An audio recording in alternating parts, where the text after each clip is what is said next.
एक सफल हस्ती से किसी ने पूछा कि आपके गुरु का नाम क्या है। उन्होंने कहा कि मेरा कोई गुरु नहीं है क्योंकि मैं हर दिन और हर पल सीखता हूँ। वह व्यक्ति नहीं माना और गुरु का नाम जानने की जिद करने लगा। उस हस्ती ने बहुत समझाया कि सीखने वाले के लिए हर परिस्थिति एक गुरु का कार्य करती है। वह जिद पर अड़ा रहा। सफल हस्ती ने आखिर हार कर कहा कि चलिए, मैं तुम्हें अपने कुछ गुरुओं के बारे में बताता हूँ। मेरा पहला गुरु एक कुत्ता था। एक दिन मैं नदी के किनारे पेड़ की छाया में आराम कर रहा था कि एक कुत्ता आया। वह प्यासा था। कुत्ते ने नदी में झांका तो उसे पानी में अपनी परछाई नजर आई। उसने उसे दूसरा कुत्ता समझ लिया और उससे डर गया। वह परछाई को देखकर भौंकता और पीछे हट जाता, लेकिन बहुत प्यास लगने के कारण वह रह रहकर वापस पानी के पास लौट आता।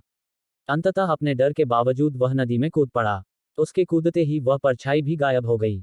उस कुत्ते के इस साहस को देखकर मुझे एक बहुत बड़ी सीख मिल गई। अपने डर के बावजूद हमें छलांग लगाने से पीछे नहीं हटना चाहिए।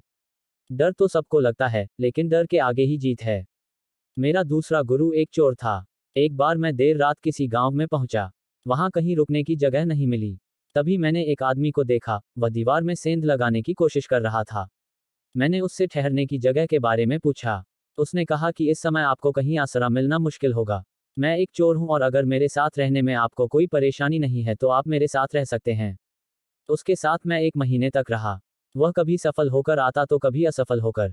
जब वह असफल होता तो भी मुस्कुराते हुए कहता कि आज तो कुछ नहीं मिला पर भगवान ने चाहा तो जल्द ही जरूर कुछ मिलेगा। वह कभी निराश और उदास नहीं होता। उस दिन के बाद जब भी मैं निराश होता, तब अचानक मुझे उस चोर की याद आती। उसने मुझे जीवन का हर हाल में आनंद लेना सिखाया। मेरा तीसरा गुरु एक स्टूडेंट है। एक कॉन्फ्रेंस में वह अपनी रिसर्च प्रस्तुत कर रहा था। एक प्रोफेसर लगातार उसमें चूक निकाल रहे थे। प्रोफेसर ने उसे परेशान करने के लिए मोमबत्ती जलाई और उससे पूछा कि बताओ ये आग और रोशनी कहाँ से आई। यदि यह बता दोगे तो मैं मान लूंगा कि तुम इस रिसर्च के योग्य हो। स्टूडेंट से रहा नहीं गया और उसने फूंक से मोमबत्ती बुझा दी। अब उसने प्रोफेसर से विनम्रता से निवेदन किया कि आप मुझे यह बता दें कि ये आग और रोशनी कहाँ गई तो मैं ये मान लूंगा कि आप सिखाने के योग्य हैं। प्रोफेसर को गलती का एहसास हुआ और उन्होंने स्वीकार किया कि वो सीखने के लिए तैयार नहीं थे। उस दिन मुझे एहसास हुआ कि कोई भी, कभी भी और कहीं भी हमें सिखा सकता है। हमें सीखने के लिए लगातार तैयार रहना चाहिए। ये 3 कहानियां हमें सिखाती है कि जीवन को बदलने के लिए बड़ी बड़ी पोथियों की जरूरत नहीं है। मैंने यह काफी करीब से देखा है कि जो लोग नया अपनाने को तैयार रहते हैं, वे ही लोग बड़ी सफलता हासिल करते हैं।